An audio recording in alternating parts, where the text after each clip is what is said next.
Good afternoon and welcome to our virtual lecture and discussion entitled U.S. History Teaching Beyond the Culture Wars. This event is co-sponsored by the History Department and the Library at Northeastern Illinois University in Chicago, as well as the Institute for Multipartisan Education based in Cambridge, Massachusetts. My name is Josh Salzman. I'm a professor of U.S. history at Northeastern Illinois University, and I have the pleasure of moderating this event, which will consist of 3 parts: a 30-minute presentation by Nicholas Kryczka, a comment by Shira Hoffer, and an audience question and answer period. You can place your questions in the chat during the event, and the presenters will answer them at the end. The United States has been gripped by culture wars in recent years. The global pandemic sparked controversies over the role of experts in managing public health and the economy.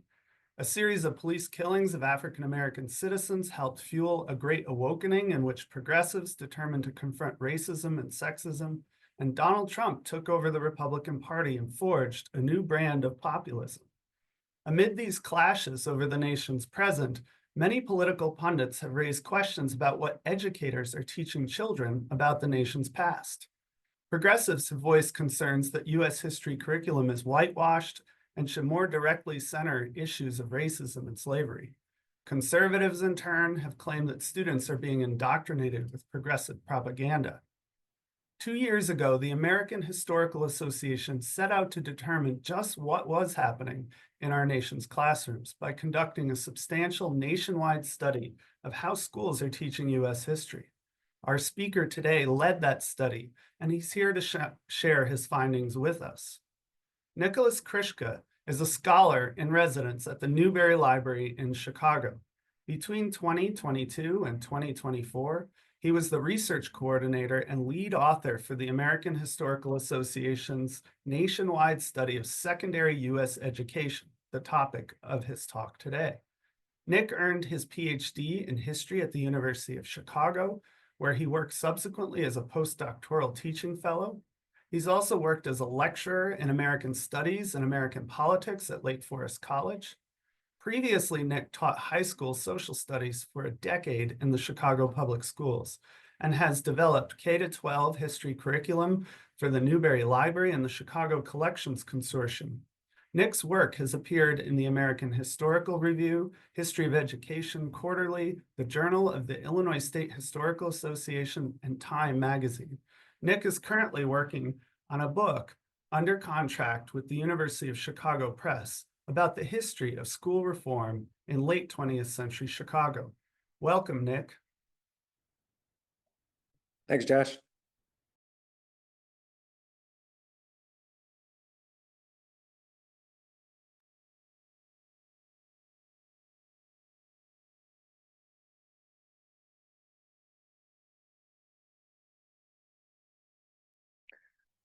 Sorry, Josh, was there more introductions or are we moving No, right on? I'm ready for you to go. Okay, perfect. Yeah, perfect. thank you. All right, let me share my screen to get our visuals lined up, and we will be in business. Okay, so thanks, Josh, and thank you very much to Josh Saltzman and Ed Remus at Northeastern Illinois University and Library, History Department and Library. And thanks to Shira Hoffer and the Institute for Multipartisan Education for co-hosting this event. It's a real privilege for me, especially as a NEIU alumnus, to have this opportunity to share and discuss a summary of this recently released research report from the American Historical Association with everybody who's out there, including fellow Golden Eagles at Northeastern Illinois University. And I look forward especially to the curious and constructive disagreement approach that Shira and the Institute for Multipartisan Education can bring to the topics that I'll get into today. So first, I want to start by actually taking us back to the turn of the 2020s, when this was the question that was circulating in national media. What on earth are school children being taught about our nation's history? In one sense, this kind of a question was very good news to historians, I guess. Americans appeared to care deeply about history education. The bad news was that too many were happy to answer this question in service of partisan tastes and without any evidence. There were progressive commentators who declared that the typical US history curriculum was a whitewashed fable that suppressed uncomfortable truths about slavery and race. Soon after came the claims of conservative activists who said the opposite, that educators consumed by a hypercritical obsession with race now taught children to hate their country. High-profile initiatives like the New York Times Magazine 1619 Project, President Donald Trump's 1776 Commission, and a wave of state-level prohibitions on the teaching of so-called divisive concepts expanded the battlefield for an ongoing culture war. But again, without ever bothering to study the terrain where the actual history teaching was taking place. So in 2022, the American Historical Association and the National Council for the Social Studies teamed up to conduct a 2-year study of the national US history teaching landscape. And as Josh described, I was the lead researcher for this 3-person research team that was charged with this work. And our task was put to us simply: establish an empirical basis for these debates. What was actually happening? Were teachers whitewashing history, or were they brainwashing children? Now, as we immediately recognized, these were the wrong questions. Culture warriors had imposed an analytical framework that obscured the real dynamics of curricular governance in the United States. In light of the sweeping claims made by interested parties about what was or wasn't happening everywhere, we committed ourselves to clarifying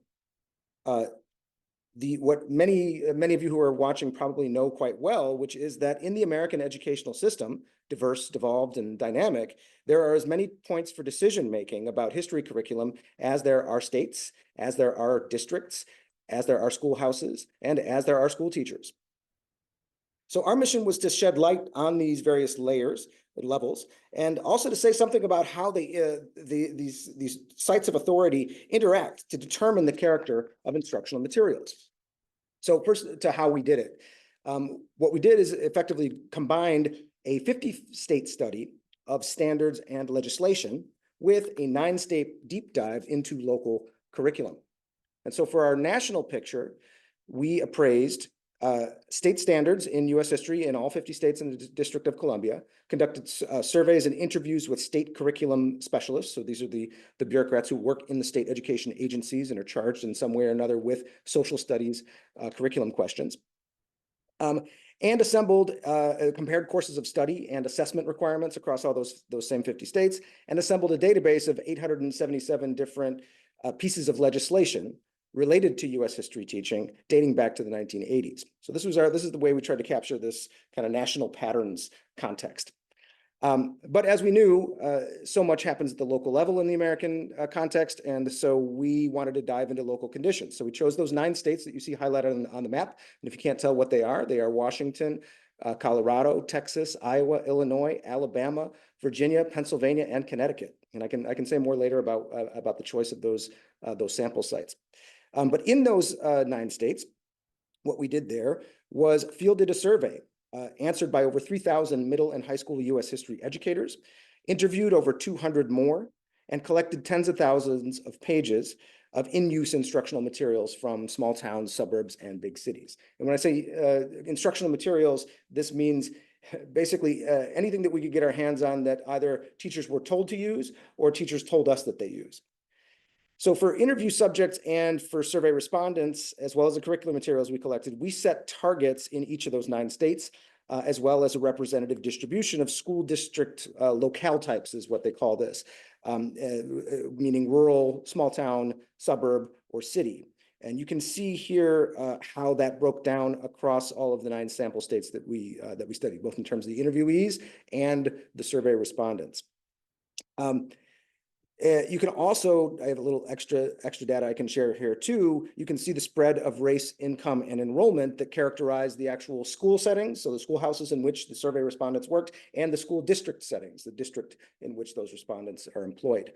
And in both cases, this is data that was able to be collected through a combination of what we asked teachers about, but also each of the respondents had kind of an anonymized code that allowed us to then say something about the district setting that they worked in. And so handling that part of the survey distribution and analysis initially was the NORC, which stands for the National Opinion Research Center at the University of Chicago. So they conducted the survey out in the field for us. So this kind of sprawling corpus that we collect as a result of this work, which kind of combines state standards, laws, district level curriculum, pacing guides, teacher authored lesson plans, tons of slide decks, activities, along with a big stack of textbooks, digital resources, survey data, and interview notes. All of that kind of taken together constituted our archive. This is what historians would call the stuff that they use to conduct their investigation. And it was what we think is as vivid and textured an archive of US history curriculum in the early 2020s as we could assemble without actually visiting a classroom. And I do want to stress that that's a significant shortcoming of this style of research. To use a metaphor that education scholars love to beat into the ground, we were studying the recipe and not the meal of instruction. So a little word about who we were and what we were up to. All three of us on the research team were historians, and history drove our project in pretty fundamental ways. In appraising actual instructional materials that we collected, our job was basically to see whether educators were getting their historical content right. So we chose 6 specific content areas in the typical US history survey for targeted appraisal: Native American history, the founding era, westward expansion, slavery, the Civil War, and Reconstruction, which is really 3 topics in one, industry, capital, and labor, which is our way of kind of capturing the turn of the 20th century, Gilded Age progressive era, and the Civil Rights Movement. And our job when we were looking at instructional materials with regard to these 6 topics was to read both what I would say as generously and critically. So in other words, we expected and hoped that there would be balanced coverage of broad historical consensus within these materials, but not necessarily granular recaps of theoretical or evidentiary disputes within academic subfields. So we expected the big picture to be gotten right, but the small details that historians argue about amongst themselves, we didn't necessarily expect to find in the materials. Still, we were unsparing in our criticism whenever we encountered factual errors, ideological distortions, or misleading generalizations.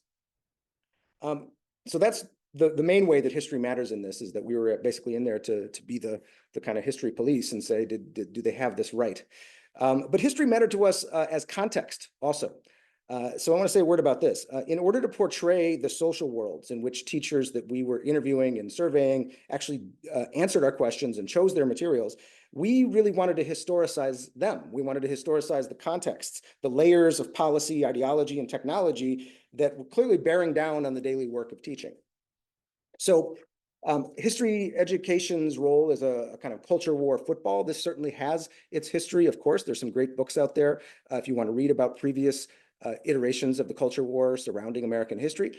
But we also thought it was important to note that history also drives these various instructional initiatives that cascade across the social studies workplace. So all this, this terminology, if you're a history teacher, you'll have heard these terms: essential questions, nonfiction literacy, performance-based assessment, professional learning communities, culturally sustaining pedagogy, the inquiry design model. And so whenever possible, we wanted to put those concepts within the longer arc of historical continuities and contests, some quite recent, some actually over a century old. So I'm not going to rehearse the history portion of our report here, but it's in the main document, which you can find on historians.org. But I do think it's worth considering what's new and what's old in the current round of disputes over American history.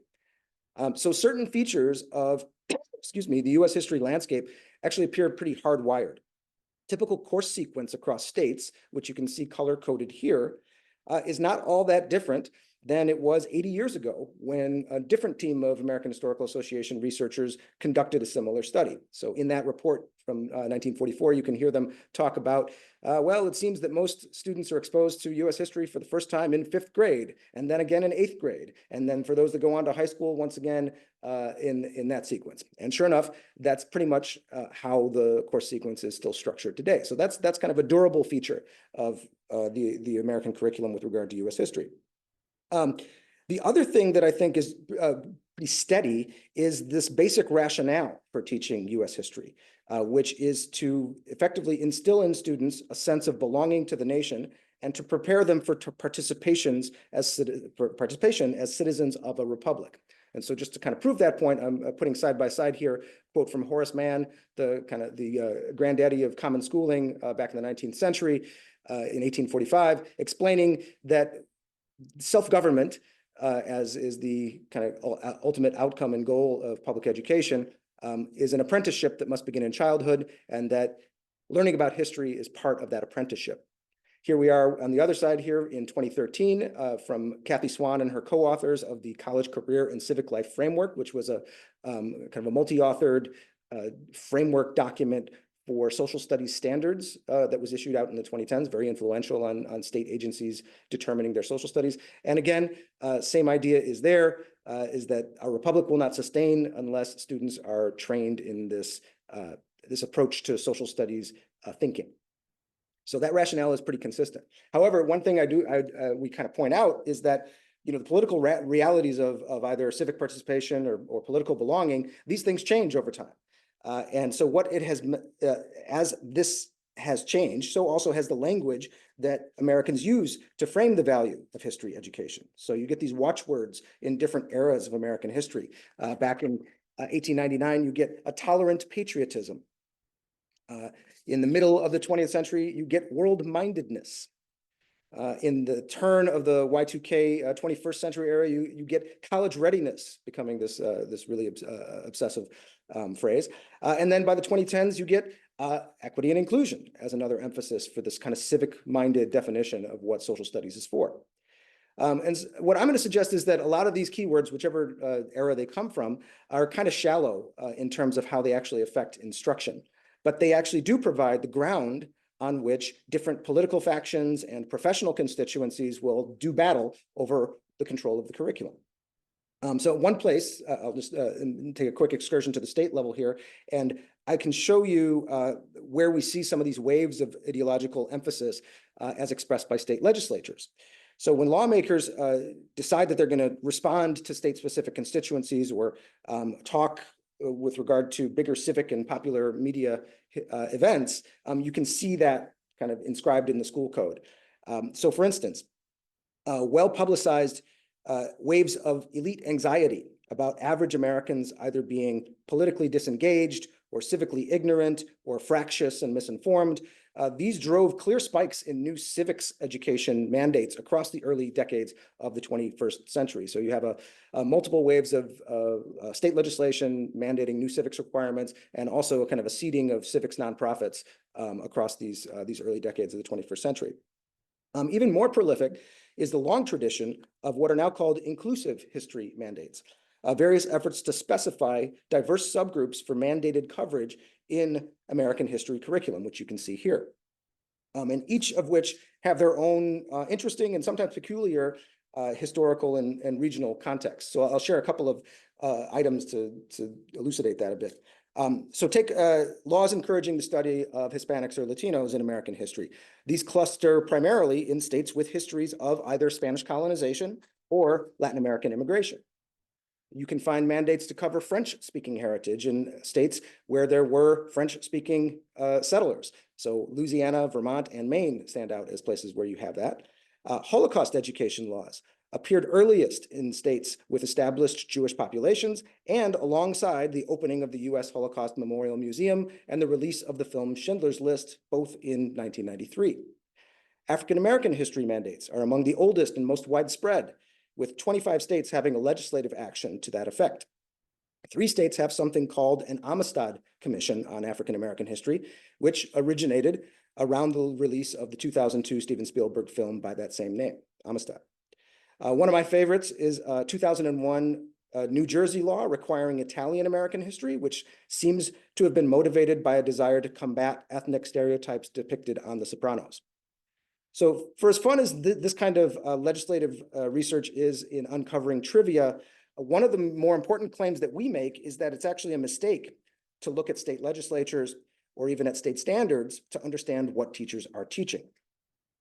So as for what we actually found at the level of curriculum instruction, I'm going to boil things down to 5 major claims that emerged from our research.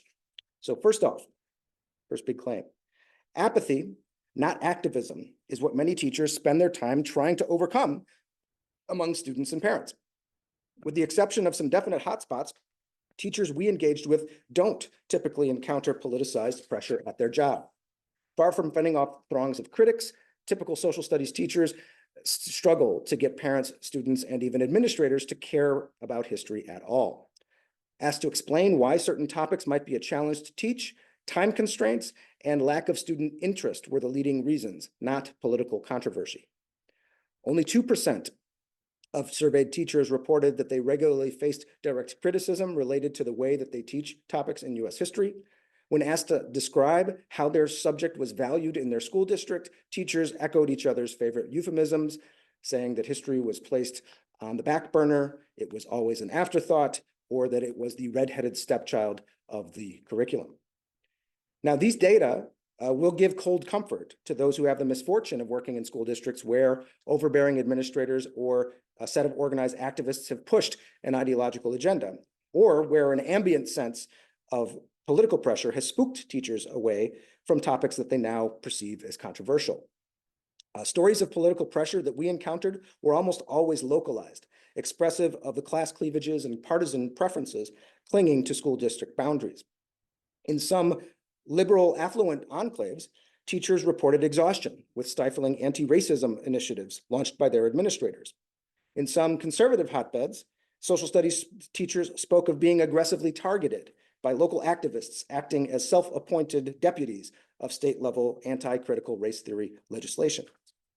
And I'm going to dwell on this aspect for just a moment to share two anecdotes that I think illustrate concrete details of how these ideologically driven initiatives can have real and unproductive effects. So first I'll do a red state example first. So in Iowa, which was one of our sample states that we studied, they were one of the earlier states passing one of these anti-CRT or anti-divisive concepts laws at the state level. And when it was passed, the state education agency sent out what we considered to be helpful guidance to make clear to teachers that they should not interpret this new law as prohibiting them from teaching or discussing the history of slavery, racism, or segregation in the same way that they always had. In other words, it was targeted toward a particular approach to other topics, not the history of those topics. But the chill had already set in by virtue of this law being passed, and some local administrators, in a kind of misguided effort to help teachers, effectively encouraged their local teachers to use primary documents or student discussion in place of their own teacher voice when discussing so-called difficult subject matter. And this struck us as profoundly bad advice. This is effectively saying, let's use what might be a pedagogically useful tool, which is like student-centered discussion and primary source documents, but let's use it as a way to keep ourselves from actually actively presenting information on these complicated issues in American history. So this was, we thought, a very bad example of the chilling effect of some of that legislation.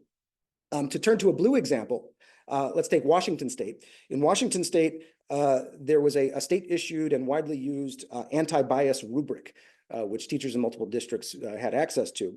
And in one district, teachers interpreted this rubric as effectively prohibiting them from covering material from the 19th century of the United States history unless they were constantly and intentionally calling out the injustices of the era. And this also struck us as profoundly bad advice. In effect, it was saying only teach history if and when it allows you to affirm your current moral commitments.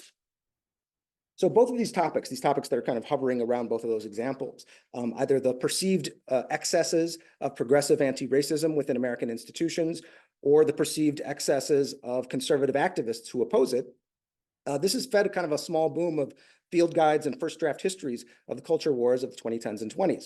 But as we found, most history teachers aren't even on the battlefield of these conflicts, let alone taking up arms as combatants. In interviews, teachers reported a range of frustrations and frictions that had nothing to do with the categories set by educational culture wars. We also heard repeatedly about teachers' aspirations for impartiality and balance in the social studies classroom, to teach students how to think and not what to think, as they would put it, to commit to teaching both inspirational and hard histories, to engage with multiple perspectives. And this is a couple of quotes indicative of that type of commitment to playing the neutral referee politically when teaching. So preparing students for critical thinking and informed citizenship, which were the top educational goals among the teachers that we surveyed, seems to incline them to keep a political poker face in the classroom and to avoid curricular materials that they associate with ideological bias. And as we say, this is the good news that no one is talking about. The bad news is that history teachers continue to perceive the sidelining of history in favor of subjects regularly covered by state-mandated assessment. And this brings us to a second claim, and maybe a silver lining, depending on where you sit in the education system, which is, excuse me, is that in spite of various efforts by state and local administrators to standardize and align instruction, history teachers retain substantial discretion over what they use in their daily work. The accountability movement in US education certainly pulled state paperwork into successive rounds of standardization beginning in the 1990s. By 2002, all but 2 states had a set of adopted standards for social studies. And among administrators, course team alignment, which is to say getting teachers who teach the same course on the same page, this has been promoted as a professional goal for well over a generation. But assessment, which is the decisive variable in aligning instructional practice to any standard, landed unevenly and irresolutely in history for history in most states. You can see here, this is our list of those states where assessment is mandated, but there's quite a wide range of mandates. There's a very strong difference between places where the state designs a test that it requires all students to take, and then adds stakes to those assessments, both for students with regard to their graduation or to school districts or schools with regard to their accountability evaluations. It's actually a kind of a rarity to have a state with that level of assessment and accountability attached to US history instruction. So the way we've put this is that, with a few exceptions, state mandated testing in US history remains a low stakes oddity. One of those exceptions is the state of Texas, where we gathered pretty vivid indicators of the trickle-down force that state testing imposes on local practice. And I'll give you a couple of examples to demonstrate this. So this graph shows how teachers who we surveyed describe the collaboration expectations at their school. And so in other words, the kind of teal bar here on the graph is the percentage of teachers who said that they are required to work together as a course team, as a professional learning community with the other teachers who teach that same course. And you can see that Texas at 61% is the clear outlier. Another demonstration of this is this question, where we asked how frequently were teachers reporting that they have to give a common assessment with their colleagues at the end of a unit. So not just the final exam at the end of the semester or the end of the year, but at the end of a given unit. If you finish the Civil War, everybody gives a test. Are you expected to give the same test as your colleagues? 74% of Texas teachers said that that expectation was there. And in the other states, nobody cracked over 50%. So let's talk about standards briefly. So there's another state level document that can shape things to a degree. Standards can actually play a productive role, especially when they specify content in rough accordance with the typical structure of an academic year. Teachers will complain about standards that are too overwhelming in their detailed lists of trivia. So this would be an example of that kind of format of very content heavy, a lot of specification of figures and dates and concepts. This one's from the state of Tennessee, but teachers will also complain about standards that are so broad and abstract that they seem to describe nothing at all. And this is from my home state of Illinois here. I'm not sure how one would teach or assess this particular standard. But a great many teachers carry on with minimal awareness and occasional antagonism to the state education agency's alleged role in their work. So here's a few comments, both positive and negative, about the role of the state agency. And you can see there on the left side, some teachers appreciate when there's somebody working in the state agency who can keep them in the know with regard to professional development opportunities, consult the standards, especially earlier in their career. But on the other side, you see a lot of negative quotes about effectively, benign or malign neglect from the state education agency, and a desire in many cases to kind of stay clear of whatever it is that they're up to. I think one of my favorites is the if I got paid in acronyms, I'd be a rich man. So said a teacher in Washington State. Now let's talk about the district level. Designated staff who actually are assigned to social studies are quite rare. Where social studies curriculum specialists or instructional coordinators do exist, they might recruit teachers into these kind of rituals of alignment, creating common curriculum maps or pacing guides or common assessments.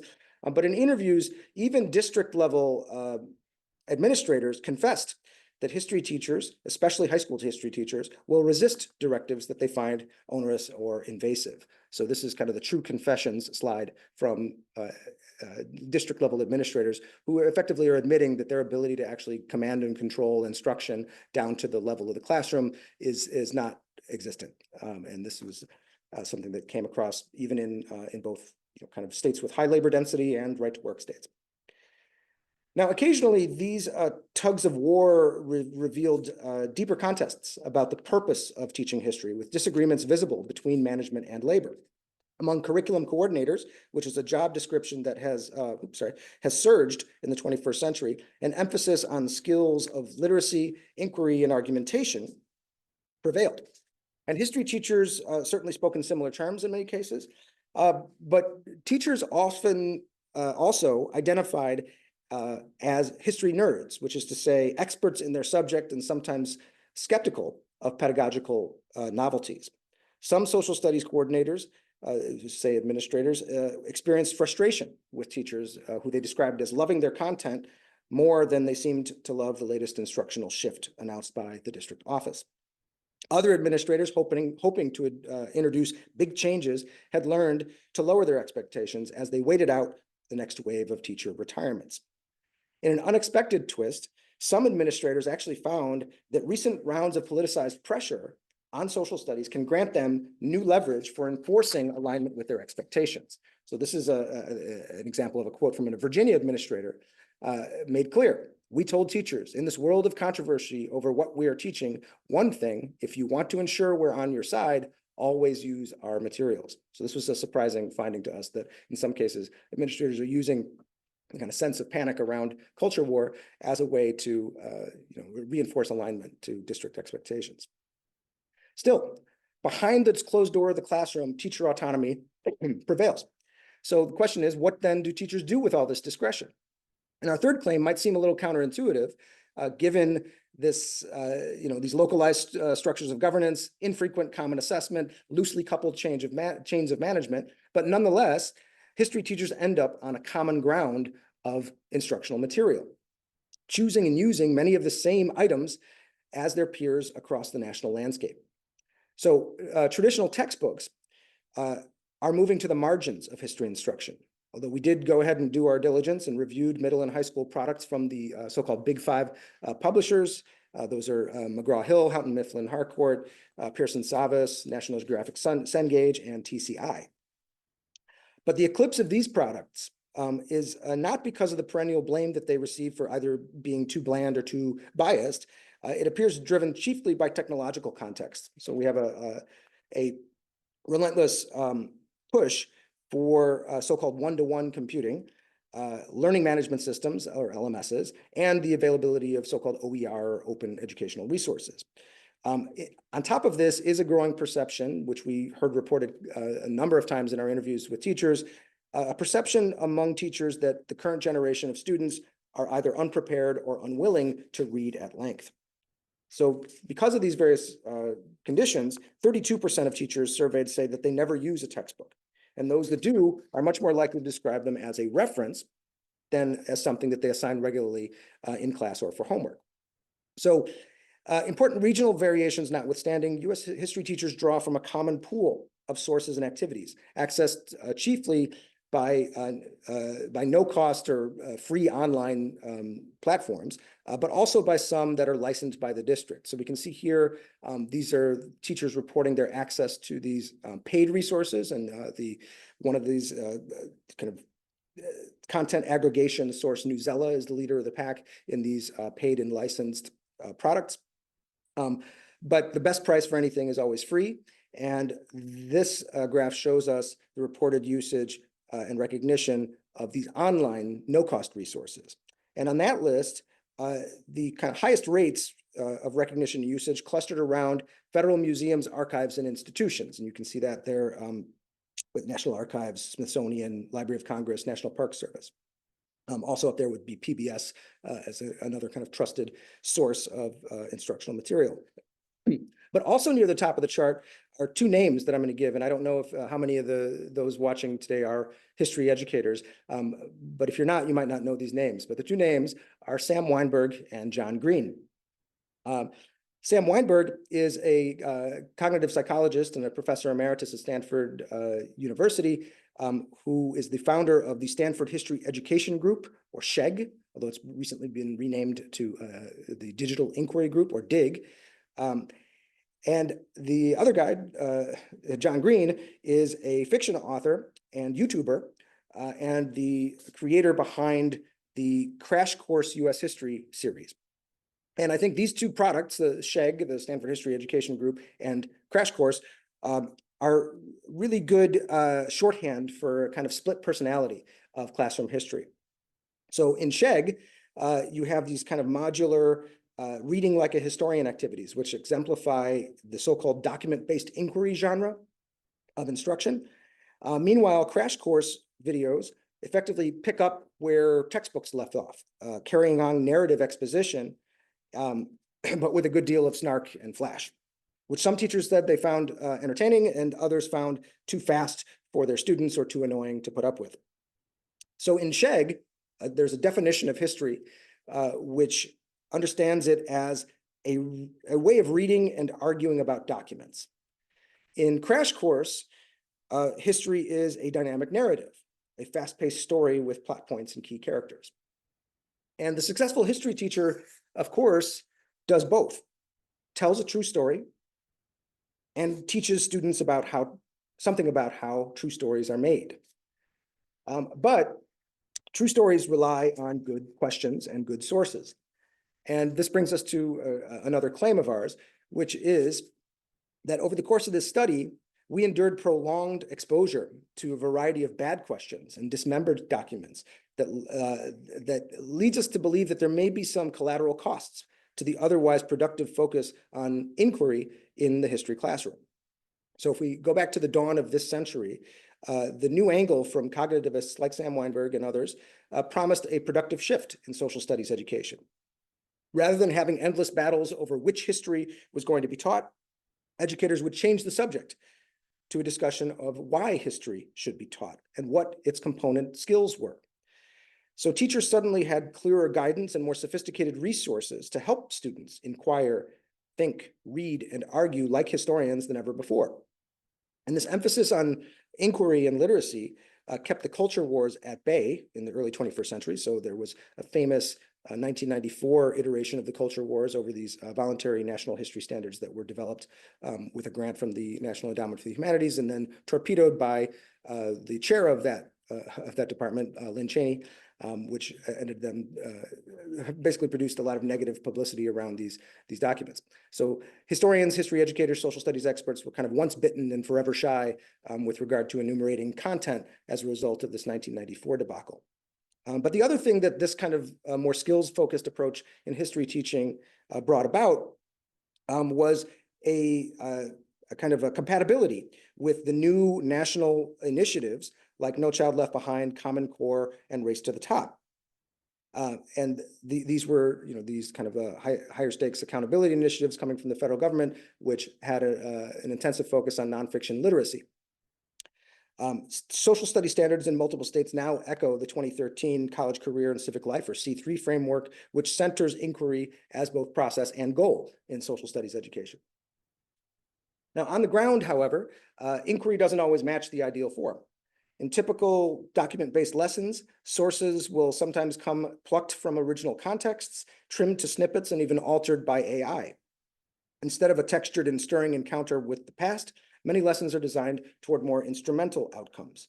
Assess the validity of the evidence, extract the main idea, use this detail to support that claim.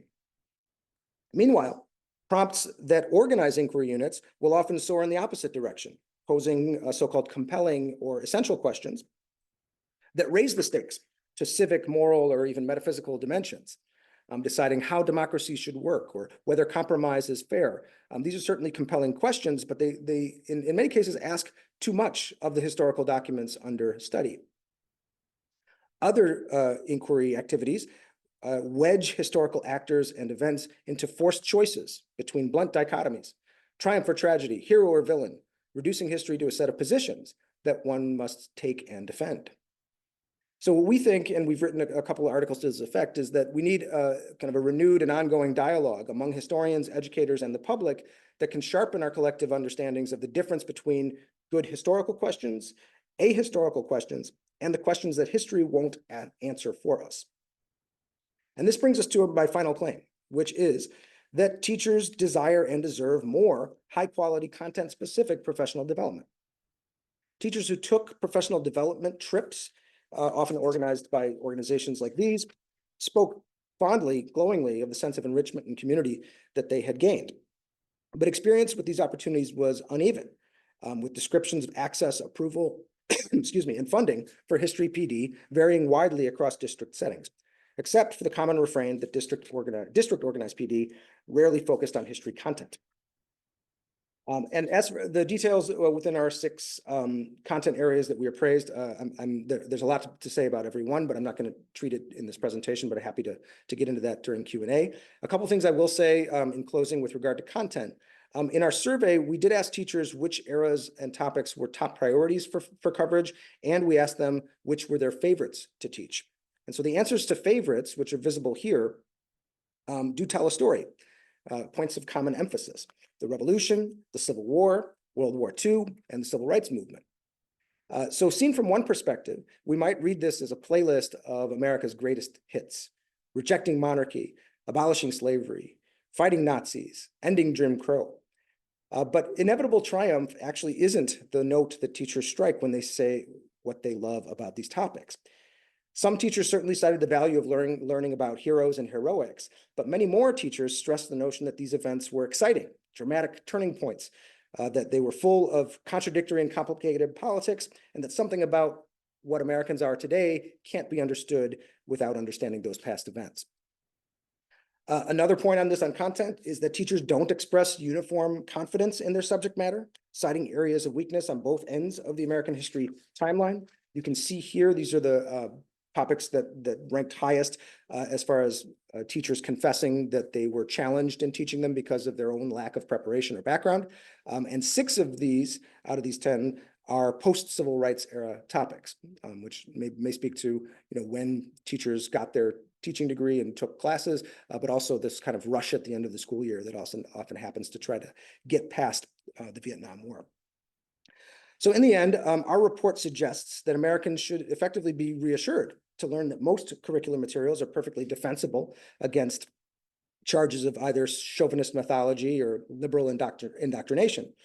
And I guess we're not very good school reformers because we actually declare no crisis in education. We propose no overhaul, and we don't charge anybody with any crimes against history.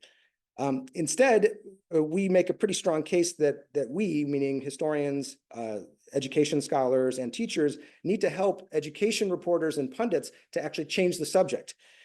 In place of partisan hyperbole about who is or isn't indoctrinating America's children, our research suggests the need for new debates about how to preserve the distinctive tricks of history's trade amidst the mission creep of inquiry, literacy, and technology, about how teachers, administrators, and school boards actually ought to negotiate the boundaries of authority over instruction, about the proper curricular relationship between civics and history and the social sciences, and about how history-rich professional development for teachers can be funded and sustained over the long haul. And none of these new debate topics map comfortably onto the red and blue boundaries set by the culture war, which we would say is all the better. One insight that we've gotten from speaking to teachers is that panic is poison, and feeding the culture war beast is seldom good for good history teaching. Thanks. Thank you very much, Nick. There's a lot to think about, and I'm sure we'll have a lot of questions to engage. The first person we'll have to engage your very exciting talk, Nick, is Shira Hoffer. She's going to be our commentator, and she's going to offer a brief set of remarks, but before she does, I'm going to give an introduction. Shira is the founder and executive director of the Institute for Multipartisan Education. A senior at Harvard College studying social studies and religion, she served on Harvard Dean Rakesh Khurana's Intellectual Vitality Committee for 2 years, advising and presenting on new strategies for promoting curious and constructive disagreement inside and out of Harvard's classrooms. She is a former fellow and research assistant at the Edmund and Lily Safra Center for Ethics' Intercollegiate Civil Disagreement Program and a practicing mediator in Massachusetts courts. She has experience in interfaith and Israel-Palestine dialogue and is particularly passionate about helping schools with issues related to religion and substantial political disagreement. Welcome, Shira. Thank you so much, Josh, and thank you, Nick, for a fascinating talk. I wrote an outline before the talk of things I was going to say. I then listened to the talk. Now I have way too many things to say, so I'll try and keep it brief and exciting. Thank you also, Josh, and to Ed for being part of the Institute. They're both on our affiliated faculty list, being willing to be called on when we need an expert in U.S. history or in library studies. So thank you to both of you. And it's great to be here tonight. So thank you for the intro. I was about to introduce myself, but I suppose you've just done that for me. So thanks for the introduction. I'm Shira. I'm pleased to meet all of you and looking forward to your questions later on. I founded the Institute for Multipartisan Education about a year ago when I was a junior at Harvard, because I felt constantly in between in the wake of October 7th. I felt like when I was within a Jewish context, I was defending Palestinians. When I was in a campus context, I was defending Israel. And what I really wanted was to sit down and have an intellectual conversation about the conflict. And that wasn't really happening. It led me to found something called the Hotline for Israel-Palestine, which is a multi-partisan texting hotline with volunteers who will share responses to questions from across the country about the Israeli-Palestinian conflict with a range of sources from a range of perspectives, encouraging people to come to their own conclusions based on the research that they do. And I felt like this was a really exciting project. I promise I'm going to link this to Nick's talk, by the way. I felt like this was a really exciting project, but that it wasn't really getting to the core issue, which was the people that didn't think they had any questions, right? The hotline, it's a great if you got a question, you text your question, someone basically does a lot of research for you and gives you a bunch of resources to learn more about the history or whatever your question might be about. But the people that I'm really interested in supporting, and this is the tie-in to Nick's work in this study, is the people who don't yet think that they have any questions about what it is that they're learning. And so this study comes at a really interesting time in our history, in the history of this country, I suppose, though I am not the expert on this topic on this panel, a time where the US leads the world in polarization. It's a national conversation. We just had a national election. It's a school board level conversation. I'm really curious, Nick, actually, to learn if you spoke with anybody on school boards and whether there was kind of controversy there around the curriculum. But we'll hear about, advocacy groups such as Moms for Liberty trying to place candidates on school boards to influence curriculum. So there's a national conversation, there's a hyper local conversation. And then there's on college campuses as well. I mean, I'm a student on a college campus right now, and I can tell you that though it is not as bad as the media has portrayed it, there is certainly a lot of polarization.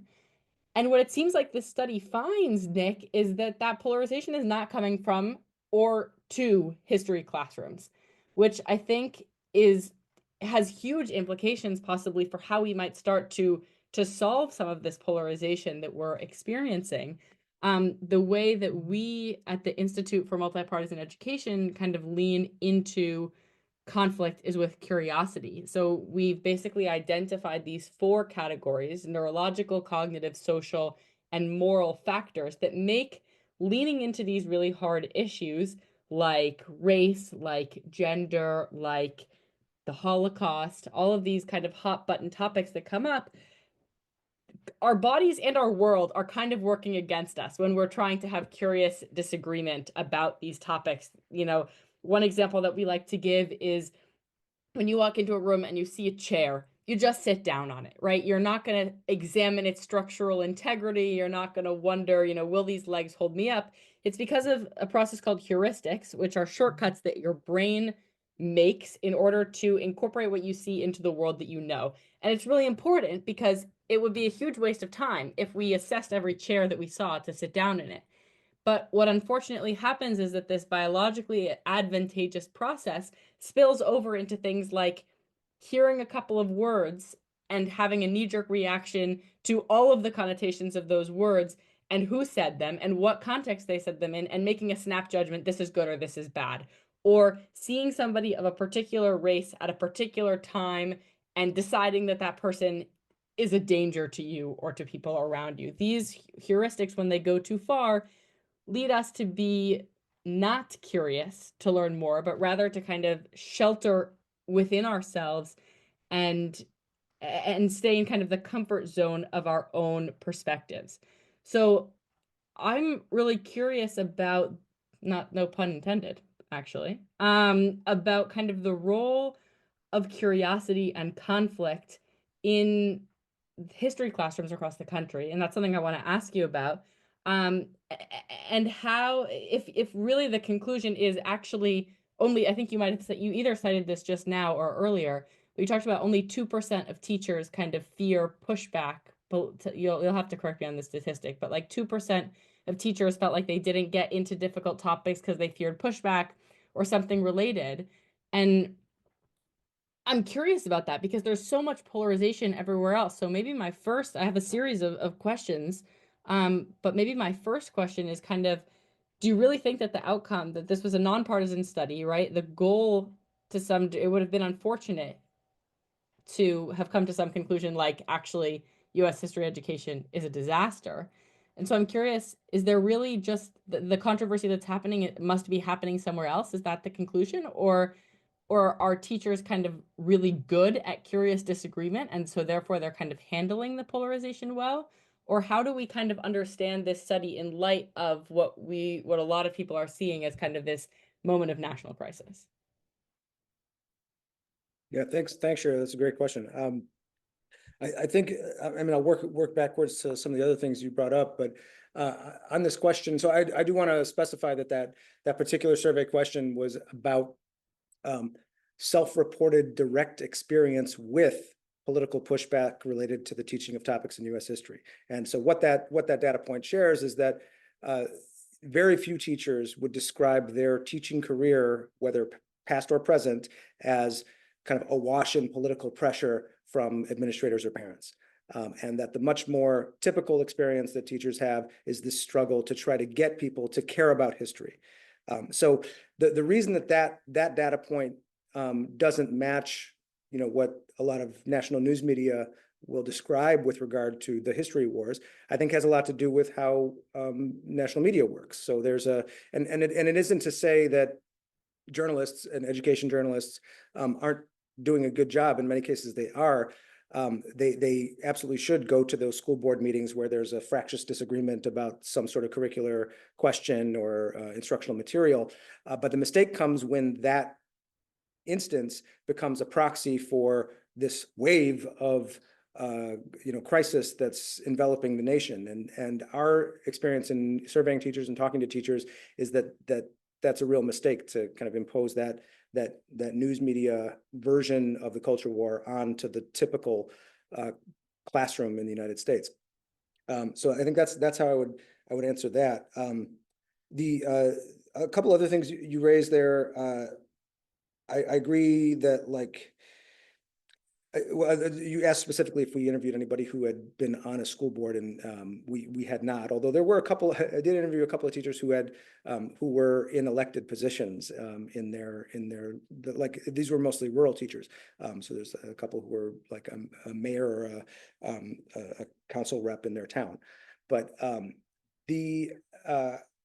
think this the sensation of polarization that you kind of started out with is something that teachers did report to us hearing about from their students, and some of them would kind of date this back to the election of 2016, and they would kind of talk about that moment being a moment where you saw students more politically engaged would be the generous way to put it, but in some cases also kind of politically opinionated or just kind of clashing in ways that they hadn't seen people do before. So there are ways that teachers, are not, they're not bubbled off from that sense of polarization that you're talking about. But I think in the context of trying to teach about history, it's not something that's kind of taking over the classroom in the way that discursive media account would lead you to believe. Interesting. You talked a little bit also kind of about the role, the types of essay questions that teachers are asking about a hero versus a villain, a triumph or a tragedy, which got me thinking in the context of polarization about kind of these dichotomies that we draw in society of left and right, oppressor and oppressed, all of these things. And I wonder if you think that when you were commenting on these essay questions, I couldn't really tell. Were you saying that you're really thrilled that these essay questions are coming in? You think that they're kind of worse? Do you think that they're contributing to this kind of black and white thinking that we might be seeing in other places? I can't speak to the idea of what it contributes to, but we've written both in our report and in a couple other places that we think that there are a lot of bad questions out there organizing some history units, and they're bad in different ways. But the one type of bad question, there's also a lot of good ones. I'm not, I don't want to, paint too broad a brush, but we do specify these kind of what we think are misguided frameworks for historical inquiry, where you preordain these two kind of set perspectives on an issue, and then try to create kind of a courtroom effect. And again, I wouldn't say that there's like no place for that in teaching of history, but it's a mistake to understand historical inquiry as similar to what a lawyer does. I think there's something goes wrong if we encounter those units that pose everything in this kind of versus context. So that would be one type of bad question that we came across. I will say that and some of these other things, like trying to provoke students with a kind of a hot topical question. That's certainly something that any good teacher tries to do, just in some cases to engage their students, try to spice things up and, get their attention.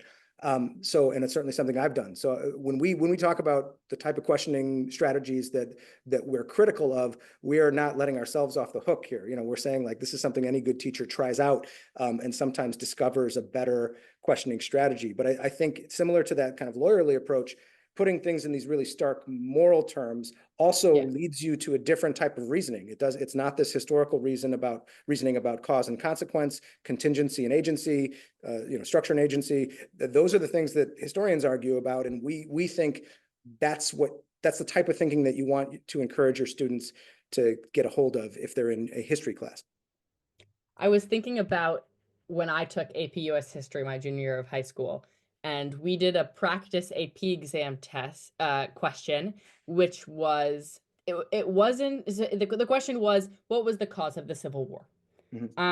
So it wasn't, was the Civil War an economic problem or a slavery problem, which is, I think, that dichotomy that you're talking about, but that was the question.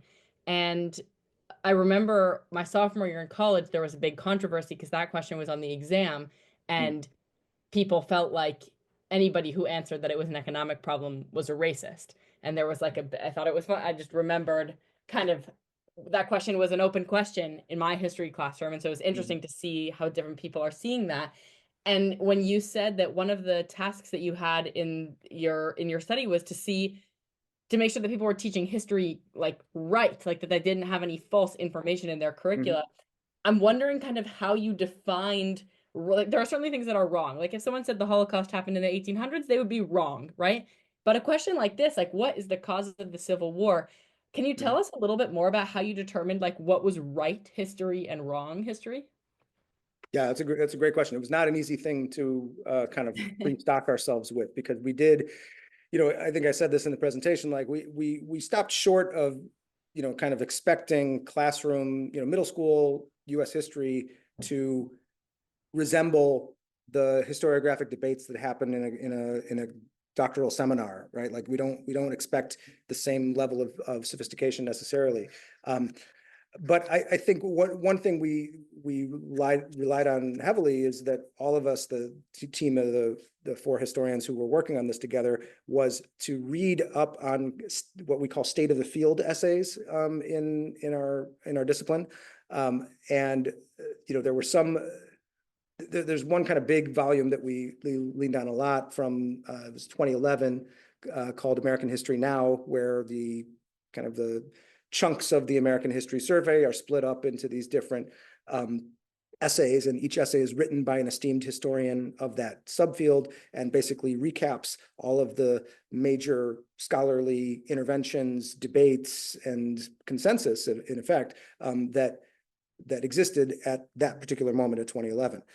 We supplemented that then with more recent historiographic articles that kind of summed up recent scholarship in the fields that we were appraising.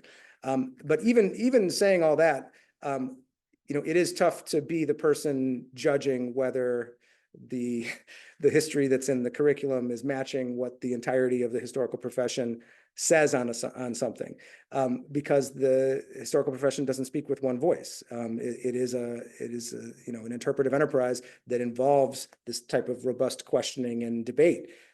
That a question like what are the causes of the Civil War were important and fruitful to developing a scholarly consensus about things. So I think what's unfortunate sometimes is the reaction that you describe, where if somebody asks a question that seems to, split something into these 2 really blunt choices, that is a signal of something.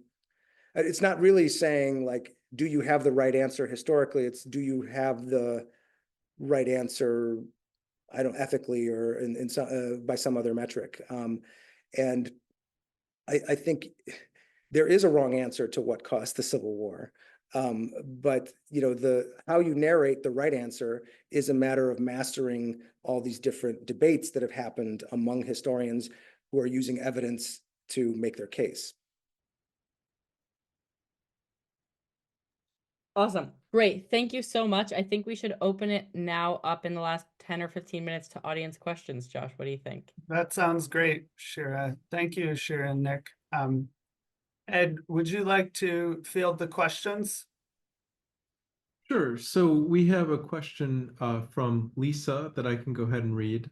Lisa writes as follows: going to a school board meeting tonight, and the new issues that the culture vultures are targeting is NYS, I'm guessing that's New York State, regionalization, where school districts can share resources and programs through something, the acronym is BOCES. The Board of Education in the suburbs are misinforming the residents that it is a state takeover, which it is not. It is instead to provide services to underprivileged districts that have access so that they have access to the wealthier districts, and it's completely voluntary. So Nick, I'm wondering if you could address this.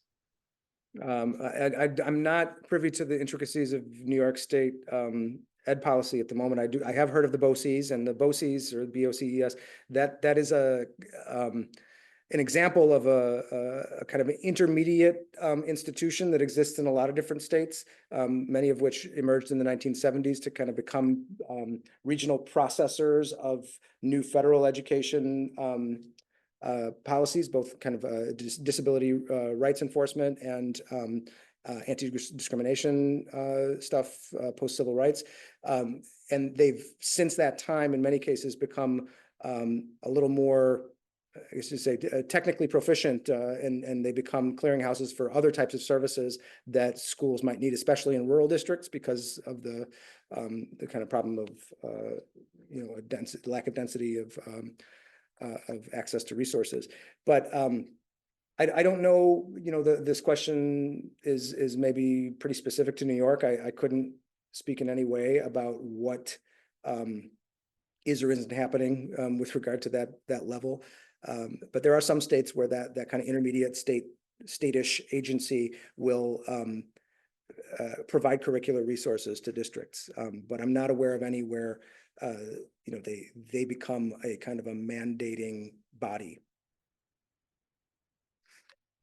Okay, thank you. Another question. Did you notice or do you suspect that elite high schools, i.e. those in which a higher proportion of students end up at elite universities, had a higher rate of complaints regarding ideology in the history curriculum? The teachers at those elite high schools. I couldn't speak to elite per se. One data that we collected did not give us, college acceptance rates or anything like that with regard to the student populations. But we did certainly find a pattern in that the teachers who were teaching in more affluent suburban areas were those with higher rates of reporting of having experienced political pushback. Still low, I would say overall, so that overall number that we talked about is still quite low, and that most teachers aren't kind of constantly encountering this, but that affluent suburban context had higher rates. And then in the interviews, there were these kind of anecdotal, testimony from teachers talking about their hypotheses about why that is, or in some cases, teachers who had taught both in affluent suburban enclaves and in working class rural or urban districts, and kind of contrasting those. And they certainly they put it more bluntly. They said, well, these are parents with time on their hands, and that's what they do with their time, is they go ahead and get agitated about a particular political issue, whether they're kind of Moms for Liberty type conservatives, or if they're kind of anti-racist progressives. There's kind of a similar sense to those extracurriculars. I'd encourage other members of our audience to use the Q&A feature to raise a question, or again, you can chat me a question and I will pose it on your behalf. I guess one question I have relates to the pandemic, and something that became sort of viral during that time was parents sort of capturing their children's teachers, or sort of overhearing or overseeing what was being taught to their children. And in some cases, it had a kind of political or ideological bent that the parent didn't agree with. And so I'm wondering, has that been significant? This sort of the way in which virtual or remote instruction has sort of given parents a window into what their children are being taught. Yeah. I mean, one context about COVID, I will say, is that, we began the interviews with teachers in this research study. It was spring of 22. And in some cases, those were teachers who were just completing their first full normal year of schooling post, pandemic interruption. And by the end of the research study, it was winter or almost spring of 24. And they're really at the beginning of that process, teachers still had these kind of horror stories or feelings of the school not being institutionally coherent, like that the students were misbehaved, they weren't focusing, the sense of the kind of degradation to discipline and to grading procedures that had happened during COVID, and then in the kind of comeback from COVID, were frustrating teachers. So there was a lot of that. Those kind of points of raw reaction were there in those early interviews in spring of 22. By 2024, nobody was talking about it anymore, except insofar as they were referring to the kind of learning loss phenomenon and the kind of lag that they feel a lot of their students had experienced. So that's the COVID context that we observed in the interviews. The story that you tell about, parents seeing something through the online learning experience and then kind of becoming shocked and then politicized as a result. We didn't come across any kind of concrete examples of that. I will say that I think in Virginia and Pennsylvania were the two states that we studied where there was clearly a more organized set of conservative activists on the ground, who in some cases perhaps followed this trajectory that you describe. But I couldn't say specifically to those people. I think in certain ways that narrative is something that, like, the architects of that, the kind of anti-CRT movement, That's their shorthand for what happened. And I don't have kind of an empirical basis to assess, how common that was. But it was true that in Virginia and Pennsylvania, some of these activist parents were a little more piped in both to each other and to national networks. And in a way, I kind of chalk that up to both Virginia and Pennsylvania being contested political ground. These are not red states or blue states. These are states where red and blue are actively contending for control of some of these bodies. And so there's a little higher kind of stakes for this there. That makes sense. Thank you. And now back to Josh, I believe, for our final question.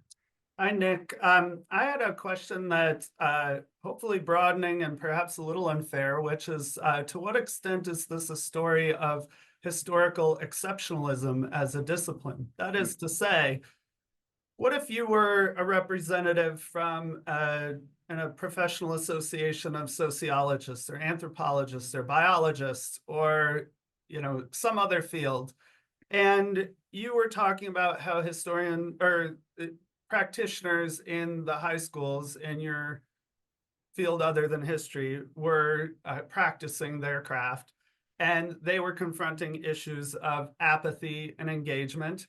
They were trying to frame good questions within the standards of their own within the standards of their own discipline and kind of model good disciplinary inquiry.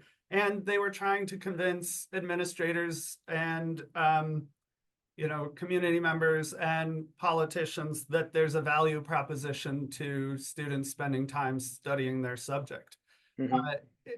So what extent would you say, the story of history is exceptional, or do you think it's very much just a similar story in other areas of education? And would these kind of partisan debates just be manifesting somewhat distinctively if we were talking about, say, biology or some other subject? And have, to your knowledge, other professional organizations made similar inquiries with a goal of kind of understanding and assessing the political ground and terrain on which they operate? So thank you, Nick. Yeah, no, it's a great question. And I hadn't initially, I was thinking of your question with regard to the kind of the cohabitants of the social studies umbrella. So the geography, sociology, economics, anthropology, civics, etc. But you're raising even other non-social studies subjects. And I think I'll answer that part first. That I do know that I want to say it was National Science Foundation did a study with a similar motive to ours, I think over a decade ago now, specifically out of concern for the way that climate change was being taught. So they had a kind of a particular worry about unscientific approaches to that subject kind of filtering into curriculum. And so they tried to conduct a similar audit on the kind of nationwide landscape. And I can't, because I don't have it in front of me, I couldn't tell you what they found and how they were addressing it. I do remember that one of their,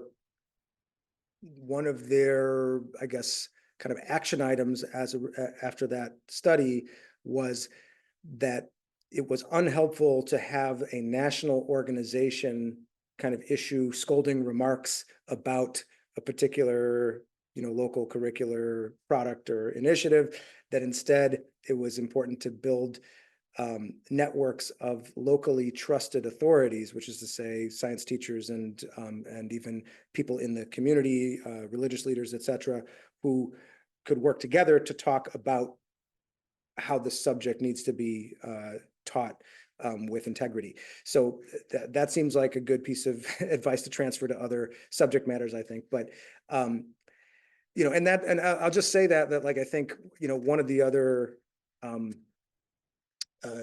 Shira had raised this issue of polarization as being the context kind of sitting around all of this, and I don't think, and I can only speak for myself. I'm not an agent of the AHA. I'm only an author and researcher in the report. So, but but I think that, you know, it isn't necessarily a bad thing to see parents and educators and school administrators argue about this question. In a certain way, it's refreshing to see people come back to this question of what is it that we want to transmit to our kids about the history of the civilization that we live in.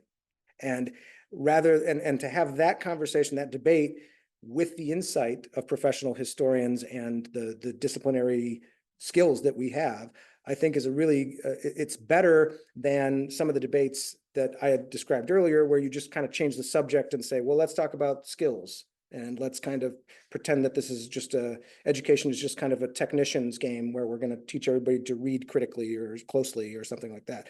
I'm actually refreshed to see people argue about you know, what is worth teaching. So what is the content that we want to cover and how do we cover it with integrity to the historical record, but also with passion and drama. I think that's the other part of this, that if you want to bring this stuff alive, you really have to inject it with some sort of excitement. And, you know, history is exciting, but it can, you know, there's a lot of ways you could kill it too. Thank you so much, Nick. I really appreciate your thoughtful presentation and responses today. And thank you for your thoughtful comments, Shira. And thank you for fielding questions, Ed. And I want to thank everybody for joining us, and we'll conclude there. Best wishes. Thanks everybody so much. Here. So great to see you guys. Thanks.